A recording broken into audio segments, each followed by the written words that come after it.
Good morning. Excuse me? Where do you think you're going? Into the forest. Well, I don't think so. Why?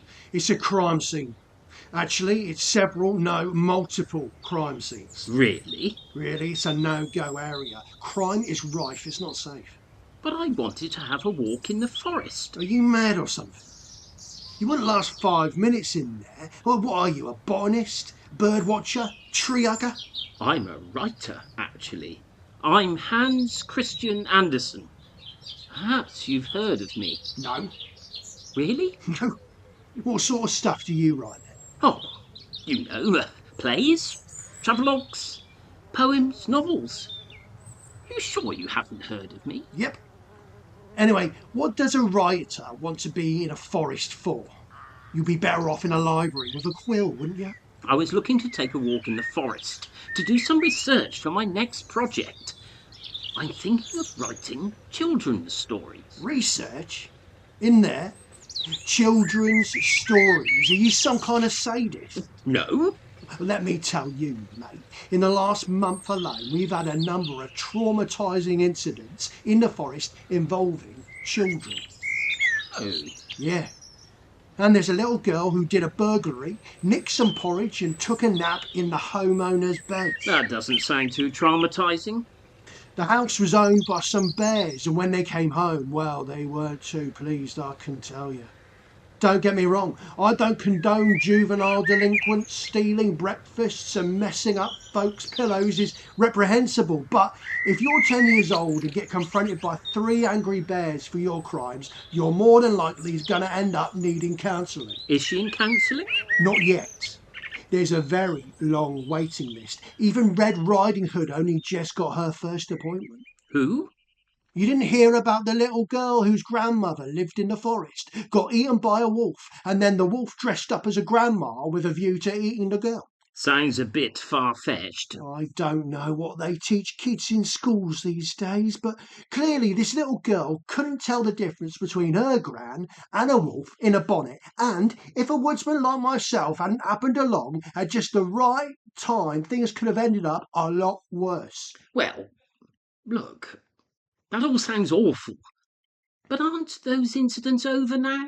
No. Wouldn't it be safe for me to go into the forest? No. Apart from anything else, we know there's an evil queen in disguise offering poison apples in there. I wouldn't accept an apple from a stranger. You could sit on a tuffet and find yourself frightened after death by a spider. What's a tuffet? Who knows? And if we don't know what a tuffet is, how do we avoid sitting on one? I suppose you're right. And there's a troll under the bridge. Oh. And there's blooming wolves everywhere. There's no doubt they're getting more cunning. And when they're not dressing up like grandmas, they're blowing down little pigs' houses made of straw or sticks and all sorts. They're a criminal menace. Wolves are a bit of a worry. What did you say your name was again? I'm Jacob. It's Hans. Look, to be honest, I really wouldn't want to get involved with wolves. Scared of them, eh?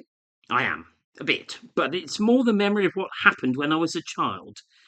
You see, there was this boy named Peter, who was a bit of a fibber as a youngster, and kept telling the village he'd seen a wolf when he hadn't. Then when he really did see one, nobody believed him.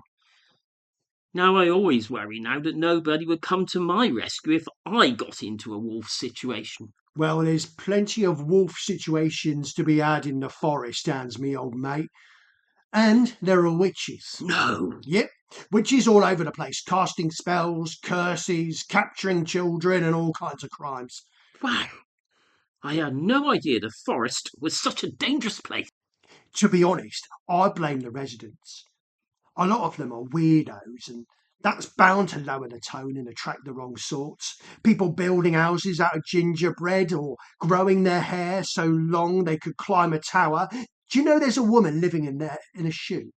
A shoe? Yeah. And she's got so many children, she doesn't know what to do. I mean, how irresponsible can you get having that many children and taking up residence in footwear? And that's not all. There are dwarfs. Are you being shortist? What's wrong with dwarfs? Normally nothing. But there's 7 of them living in one cottage, and they've got a young girl doing all their cooking and cleaning. Modern day slavery, that's what that is. I'm telling you that the forest is packed with criminality and immoral practices. I see. I suppose I have to think of somewhere else to do my research for children's stories. I mean, tales of wolves and witches, dwarfs and trolls, and children in jeopardy aren't really ideal, are they? No, mate. You need to be a crime reporter to write about that lot, not a storyteller. So, is your shift on guard here a long one? 12 hours, and then I'll go straight to my other job. Oh, what's that? I've got a mate over in Amlin who's dealing with a rat infestation and he needs my help. Goodness. What do you do? Use poisons? Bow and arrow? Nope. I make flutes he uses to play to lead the rats away. Remarkable. Well, I'd best get back to town, though I'm disappointed to be empty-handed with nothing in the forest to inspire any stories. Nothing at all. Look, are you safe out here on your own? Oh, yeah, don't worry about me, Hans. I'm a woodsman, so I can look after myself. Do you like your job? I certainly do. It's full of adventures, challenges, and interest. Really? Do you have any stories I could take back? Now, that would be a fine thing, wouldn't it? But I'm not sure nobody would have any interest in stories a woodsman can tell, any more than a forest has tales to be told. Yes, I suppose so. Well, thanks for stopping me going for that walk in the forest. It looks like I had a close call. You're welcome, Hans. Wolf! To a penny. A witch! They're everywhere. What was that? Who knows what horrors lurk in the forest? I'm getting out of here. Right. Well, that got rid of him. Time I got back to Wilhelm and told him the good news. We Grimm brothers aren't going to be losing any stories to Hans Christian Andersen.